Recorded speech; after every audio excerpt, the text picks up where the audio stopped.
ಈ ಒಂದು ಅಂಬರೀಶ್ವರ ಶಾಲೆ ಮತ್ತು ಕಾಲೇಜಿನ ವಾರ್ಷಿಕೋತ್ಸವ ಸಮಾರಂಭದ ವೇದಿಕೆಯಲ್ಲಿ ಆಸನ ಇರ್ತಕ್ಕಂಥ ಶ್ರೀ ಪೂಜ್ಯರವರೇ ಮತ್ತು ಪಟ್ಟಣ ಪಂಚಾಯಿತಿಯ ಅಧ್ಯಕ್ಷರೇ ಮತ್ತು ಈ ಕಾಲೇಜು ಮತ್ತು ಶಾಲೆಯ ಅಧ್ಯಕ್ಷರೇ, ಅದೇ ರೀತಿ ವೇದಿಕೆಯಲ್ಲಿ ಆಸನ ಇರ್ತಕ್ಕಂಥ ಎಲ್ಲ ಗಣ್ಯರೇ ಮತ್ತು ಗುರು ವೃಂದದವರೇ ಮತ್ತು ಇಲ್ಲಿ ಇರತಕ್ಕಂಥ ಎಲ್ಲ ಪೋಷಕರೇ ಮತ್ತು ಬಂಧುಗಳೇ, ಅದೇ ರೀತಿ ಕನ್ನಡಾಂಬೆಯ ಮುದ್ದಿನ ವಿದ್ಯಾರ್ಥಿನಿಯರೇ ಮತ್ತು ನನ್ನ ಪತ್ರಿಕಾ ಮಾಧ್ಯಮ ಮಿತ್ರರೇ, ಈ ಒಂದು ಶಾಲಾ ವಾರ್ಷಿಕ ಸಮಾರಂಭ 23ನೇ ವರ್ಷದ ಶಾಲಾ ವಾರ್ಷಿಕ ಸಮಾರಂಭದ ಈ ಒಂದು ವಾರ್ಷಿಕೋತ್ಸವದಲ್ಲಿ ನಾನು ಫಸ್ಟಿಗೆ ಹೇಳೋದಾದರೆ ಅದೇ ಸಾರಿಗೆ ಭಾಳ ಕಂಗ್ರಾಟ್ಸ್ ಹೇಳ್ತಿದ್ದೇನೆ.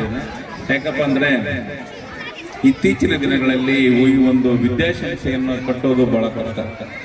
ನಾವು ಗಿಡ ಒಂದು ಸಸಿಯನ್ನು ಬೆಳೆಸಿ ಪೋಷಿಸಿ ಸತು ಎಣ್ಣೆ ಎಲ್ಲ ಕೂಡ ಹಾಕಿ ಗೊಬ್ಬರ ಹಾಕಿ ಯಾವ ರೀತಿ ದೊಡ್ಡ ಮರವನ್ನಾಗಿ ಮಾಡ್ತೀವಿ, ಅದೇ ರೀತಿ ಈ ಒಂದು ವಿದ್ಯಾಸಂಸ್ಥೆಯನ್ನು ಅವರು ಕಟ್ಟಿದ್ದಾರೆ.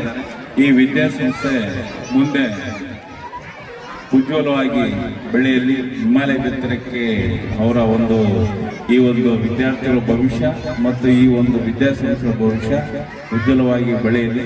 ಅದೇ ರೀತಿ ಈ ಶಾಲೆಯಲ್ಲಿ ಓದತಕ್ಕಂಥ ಮಕ್ಕಳು ಸಹ ಇಡೀ ಪ್ರಪಂಚದಲ್ಲಿ ಎಲ್ಲ ಕಡೆನೂ ಈ ನಮ್ಮ ಶಾಲೆಯ ಮತ್ತು ನಮ್ಮ ಊರಿನ ತಮ್ಮ ತಂದೆ ತಾಯಿಗಳ ಎಲ್ಲ ಕೀರ್ತಿ ಪತಾಕೆಯನ್ನು ಹಾರಿಸಲಿ ಅಂತೇಳಿ ನಾನು ಹಾರೈಸ್ತೇನೆ. ಮತ್ತು ಪೋಷಕರಲ್ಲಿ ನನ್ನ ಒಂದು ಕಿವಿ ಮಾತು, ಇತ್ತೀಚಿನ ದಿನಗಳಲ್ಲಿ ವಿದ್ಯಾರ್ಥಿನಲ್ಲಿ ಏನಾಗಿದೆಯಪ್ಪ ಅಂತಂದ್ರೆ ಮೌಲ್ಯಗಳು ಕುಸಿತಾ ಇದ್ದಾವೆ. ತಂದೆ ತಾಯಿಗಳಿಗೆ ಮತ್ತು ಗುರುಗಳಿಗೆ ರೆಸ್ಪೆಕ್ಟ್ ಕೊಡೋದು ಕಡಿಮೆ ಆಗ್ತಾ ಇದೆ. ಆ ಒಂದು ನಿಟ್ಟಿನಲ್ಲಿ ನಾವು ಡಿಗ್ರಿ ಡಬಲ್ ಡಿಗ್ರಿ ಗಳಿಸಿ ಹಿರಿಯರಿಗೆ ಮತ್ತು ಗೌರವಿತರಿಗೆ ನಾವು ಮರ್ಯಾದೆ ನೀಡದೇ ಇದ್ದಲ್ಲಿ ಅದು ಎಷ್ಟು ಗಳಿಸಿದ್ರು ಕೂಡ ವ್ಯರ್ಥ. ಅದಕ್ಕಾಗಿ ಮಕ್ಕಳಲ್ಲಿ ಸಂಸ್ಕೃತಿ ಬೆಳೆಸಿ, ಮೌಲ್ಯಗಳನ್ನು ಬೆಳೆಸಿ ಮತ್ತು ಶಿಷ್ಟಾಚಾರ ಸಂಸ್ಕಾರ ಬೆಳೆಸಿ. ಅದೇ ರೀತಿ ಅವರಿಗೆ ಇತ್ತೀಚಿನ ದಿನಗಳ ಮೊಬೈಲ್ನ ಏನಾಗಿದೆಯಪ್ಪ ಅಂತಂದ್ರೆ ಒಳ್ಳೆದಕ್ಕೂ ಇದೆ ಕೆಟ್ಟದಕ್ಕೂ ಇದೆ. ಮಕ್ಕಳಲ್ಲಿ ಓದುವ ವ್ಯವಸ್ಥೆ ಕಡಿಮೆ ಆಗಿ ಮಕ್ಕಳ ಒಂದು ಕೈಯಲ್ಲಿ ಎಲ್ಲ ಮೊಬೈಲ್ ಬಂದು ಅವರ ಒಂದು ದಿನಚರಿ ಚೇಂಜ್ ಆಗುವ ಸಾಧ್ಯತೆ ಇರ್ತದೆ. ಅದಕ್ಕಾಗಿ ಪೋಷಕರಲ್ಲಿ ಅವರಲ್ಲಿ ಸ್ಟಡಿ ಇರಲಿ, ಗೇಮ್ಸ್ ಇರಲಿ, ಎಲ್ಲ ಸ್ಕಿಲ್ಸ್ ಇರಲಿ, ಒಂದು ಮೊಬೈಲ್ನ ಹುಚ್ಚು ಕಡಿಮೆ ಮಾಡ್ರಿ ಅಂತೇಳಿ ನನ್ನಲ್ಲಿ ಒಂದು ಕಳಕಳಿಯ ಮನವಿ. ಅದೇ ರೀತಿ ಮಕ್ಕಳು ಬೆಳಿಗ್ಗೆ ಶಾಲೆಗೆ ಹೋಗೋದಾಗಲಿ ಮತ್ತೆ ಬರೋದಾಗಲಿ, ಅವರು ಹೋಮ್ವರ್ಕ್ ಮಾಡಿಸೋದಲ್ಲ ಅಲ್ಲಿ ತಾವು ಸರ್ಗಳ ಮೇಲೆ ಮ್ಯಾಮ್ಗಳ ಮೇಲೆ ಬಿಡೋದ್ರಿಂದ ಅವರ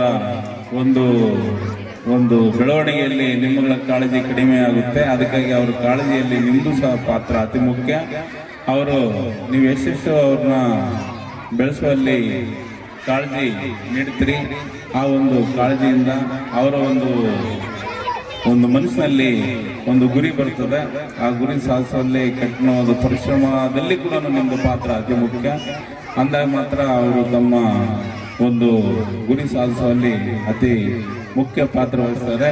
ನೀವು ಮತ್ತು ನಿಮ್ಮ ಮಕ್ಕಳು ಏನು ಗುರಿ ಇಟ್ಕೊಂಡಿರ್ತೀರಿ ಆ ಗುರಿ ಖಂಡಿತ ಕೂಡ ಸಾಧನೆ ಆಗುತ್ತೆ ಅಂತೇಳಿ ಎಲ್ಲರೂ ಕೂಡ ಈ ಒಂದು ಸಂದರ್ಭದಲ್ಲಿ ಒಳ್ಳೆಯದಾಗಲಿ, ಪೋಷಕರು ವಿದ್ಯಾರ್ಥಿನಿಯರಿಗೆ ಮತ್ತು ಈ ಶಾಲೆಗೂ ಒಳ್ಳೆಯದಾಗಲಿ ಅಂತೇಳಿ ಹಾರೈಸುತ್ತಾ ನನ್ನ ಈ ಒಂದು ಸಂದರ್ಭದಲ್ಲಿ ಕರೆಸಿ ಮಾತನಾಡಲು ಅವಕಾಶ ನೀಡಿರ್ತಕ್ಕಂಥ ಈ ಶಾಲೆಯ ಅಧ್ಯಕ್ಷರಿಗೂ ಮತ್ತು ವೇದಿಕೆಗೂ ಮತ್ತು ತಮ್ಮೆಲ್ಲರಿಗೂ ಒಂದು ನನ್ನ ಮಾತು ಮುಗಿಸಿ ಜೈ ಕನ್ನಡ. RTV ಕನ್ನಡ ಚಿನ್ನದ ನಾಡಿನ ಕನ್ನಡಿಗರ ಧ್ವನಿ. ನಮ್ಮ ಚಾನೆಲ್ ವೀಕ್ಷಿಸಿದ ನಂತರ ಲೈಕ್ ಮಾಡಿ, ಶೇರ್ ಮಾಡಿ, ಸಬ್ಸ್ಕ್ರೈಬ್ ಮಾಡಿಕೊಳ್ಳಿ.